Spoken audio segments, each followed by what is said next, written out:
UP में SIR की पहली रफ सूची तैयार हो चुकी है और अब लोग चुनाव आयोग की वेबसाइट पर जाकर ड्राफ्ट मतदाता सूची में अपना नाम देख सकते हैं। राज्य के मुख्य निर्वाचन अधिकारी नवदीप रणवा ने बताया कि प्रदेश में 12.55 करोड़ मतदाता हैं। पहले चरण के बाद 2.89 करोड़ यानी 18% नाम कट गए। 6 जनवरी से दावे आपत्तियां की जा सकती हैं। जिनके भी नाम ड्राफ्ट सूची में नहीं है वे 6 फरवरी तक फॉर्म 6 भरकर जमा कर सकते हैं ताकि उनका नाम जोड़ा जा सके। 6 मार्च 2026 को अंतिम सूची जारी की जाएगी। आयोग ने हेल्पलाइन नंबर 1950 जारी किया है, जहां पर सहायता ली जा सकती है। शहरी क्षेत्रों में कम सहयोग को देखते हुए आयोग ने विशेष कैंप लगाने की भी योजना बनाई है।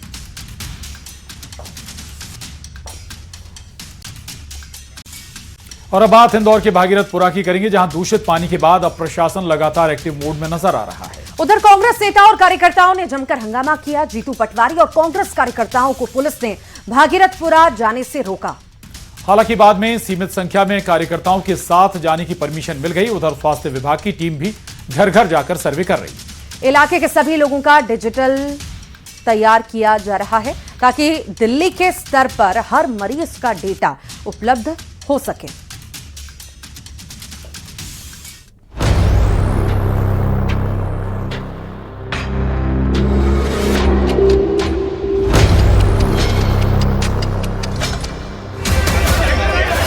इंदौर के भागीरथपुरा में दूषित पानी कांड को लेकर अब सियासी पारा चढ़ने लगा है। भागीरथपुरा पहुंचे कांग्रेस कार्यकर्ताओं का खूब हल्ला बोल देखने को मिला। आरोप है कि पुलिस ने जीतू पटवारी समेत तमाम कांग्रेसियों को रोक लिया था, लेकिन बवाल बढ़ता देख पुलिस ने सीमित संख्या में कांग्रेसियों को जाने की परमिशन दे दी। बताया जा रहा है कि जीतू पटवारी कार्यकर्ताओं के साथ जाना चाह रहे थे, जिस पर पुलिस ने उनको रोक लिया। कांग्रेस के जो प्रदेश अध्यक्ष जीतू पटवारी अब ऊपर की तरफ जा रहे हैं। एक गीताबाई उनका मकान है और कुछ दिनों पहले ही उनकी उल्टी दस्त की वजह से उनकी अस्पताल में इलाज के दौरान मौत हो गई थी। उन्हीं के घर पर संवेदनाएं व्यक्त करने के लिए पहुंचे। एक तरफ कांग्रेस का हल्ला बोल देखने को मिला, दूसरी तरफ दूषित पानी को लेकर आईसीएमआर कोलकाता की टीम, एम्स के डॉक्टर और स्वास्थ्य विभाग की टीम रियल टाइम में घर घर जाकर सर्वे का काम कर रही है। अब तक लगभग 5000 से ज्यादा लोगों का सर्वे किया जा चुका है।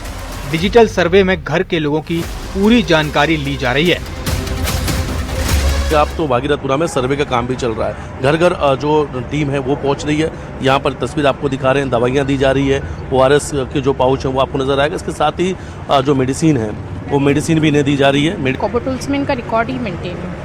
किस ऐप का इस्तेमाल हो रहा है, किसमें आप पूरा डाटा डाल रहे हैं? कोबोटूल बॉक्स में क्या कुछ उसमें जानकारी ले रहे हैं आप लोग? जानकारी बस जो इनके घर में जितना भी जो भी लोग हैं यहाँ हाँ, पे उनकी जानकारी है बस। और उन जो बीमार हुआ था, जो डिस्चार्ज होके फॉलोअप के लिए आए, उन्हीं का है बस।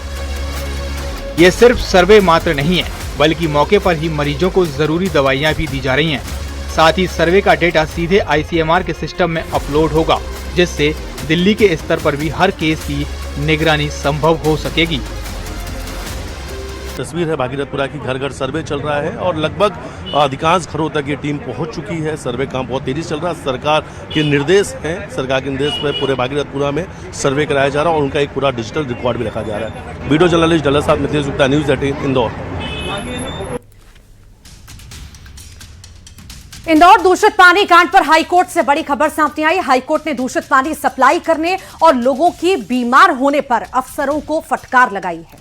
दूषित पानी कांड पर हाईकोर्ट की कड़ी टिप्पणी करते हुए कहा गया कि क्रिमिनल या सिविल लायबिलिटी कोर्ट तय करेगा। कोर्ट ने कहा कि दूषित पानी बीमार हुए लोगों के कारण शहर की छवि को देश भर में नुकसान हुआ है। मामले की अगली सुनवाई 15 जनवरी को होगी। अगली सुनवाई में कोर्ट ने वीडियो कॉन्फ्रेंसिंग से मुख्य सचिव को पेश होने का आदेश भी दिया है। पूर्व में विगत दिनों जो घटनाक्रम हुआ था, दूषित पानी से कई लोग बीमार हो गए थे, उस संबंध में आज 4 से 5 याचिकाओं की उच्च न्यायालय में सुनवाई थी। उच्च न्यायालय में सुनवाई के दौरान कोर्ट ने बड़ी सख्ती दिखाई, नाराजगी जताई कि इंदौर इतना बड़ा स्वच्छ शहर है, इसमें घटनाक्रम दूषित पानी को लेकर कैसे हो गया। दिशा निर्देश जारी करें कि भागीरथपुरा का जो एरिया है वहाँ पर सभी को स्वच्छ पानी पहुँचाया जाए, चाहे टैंकर के माध्यम से हो, कैन के माध्यम से हो, और जितने लोग वहाँ पर उस बीमारी से ग्रसित हुए हैं उन सबका प्रॉपर इलाज हो, डे टू डे उनकी केयर हो, फ्री ऑफ कॉस्ट इलाज हो। अगली तारीख क्या रहे? अगली तारीख 15 तारीख नियत करी है। कोर्ट ने यहाँ पर भी बोला है ये मुख्य रूप से कि अगर कोई दोषी होंगे तो उनके खिलाफ सिविल क्रिमिनल लायबिलिटी होगी, वो तय की जाएगी। अगर कोर्ट ने मुआवजा कम सरकार ने दिया होगा तो उस पर भी अगली तारीख पर सुनवाई होगी। हिंदू की एंट्री पर रोक की मांग अब उठने लगी है।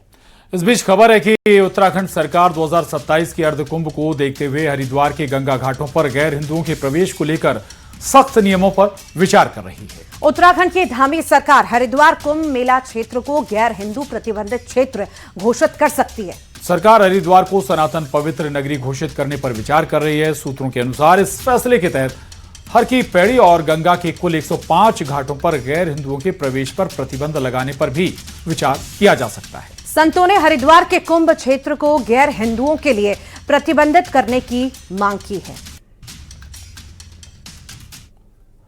आज परिस्थिति ऐसी आई है कि आज जो दूसरे धर्म के या जो अदर धर्म है, विरोधी धर्म है या जो गैर सनातनी है, उनके द्वारा कहीं न कहीं सनातन के प्रति कुठाराघात निरंतर की जा रही है। उस प्रयास को या उस दृश्य को या उस स्वरूप को देखते हुए यह मांग करना अनिवार्य हुआ। उस कारण यह मांग प्रस्तावित हुआ और यह मांग उठना प्रारंभ। पहले धामी सरकार को बहुत बहुत आभार, धन्यवाद कि यह फैसला, जैसे मैं पूछना चाहता हूँ, मक्का जैसे पवित्र शहर में किसी भी प्रकार से एक भी अन्य मजहब संप्रदाय पंथ का आपको कुछ नहीं मिल सकता है, तो फिर उत्तराखंड हरिद्वार में क्यों? मैं तो माननीय मुख्यमंत्री जी से निवेदन करना चाहता हूँ कि पूरे उत्तराखंड को गैर सनातनी को पूरे खाली करो। सनातनी के अलावा और कोई नहीं रहा है। जितने भी धार्मिक प्लेस है, धार्मिक जगह है, हर एक जगह अन्य कौम, अन्य मजहब, अन्य संप्रदाय का कौन सा काम।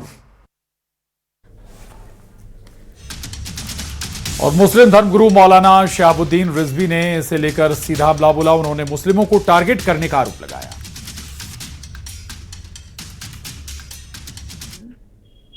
ये चाहती है कि वहां पर किसी मुसलमान की एंट्री न हो, और इस तरह की प्लानिंग हो रही है कि मुसलमानों पर बैन लगा दिया जाए। अगर ऐसा होता है तो फिर यह होगा कि हुकूमत एक धर्म को बढ़ावा देने के लिए, एक मजहब के प्रचार के लिए काम कर रही है। कि मुख्यमंत्री पुष्कर सिंह धामी साहब से कहना चाहता हूं कि वो एक मजहब का प्रचार ना करें, और अगर एक मजहब का प्रचार करेंगे और ऐसी व्यवस्था करेंगे कि मुसलमान वहां पर ना आए, तो फिर इसका जम करके विरोध किया जाएगा।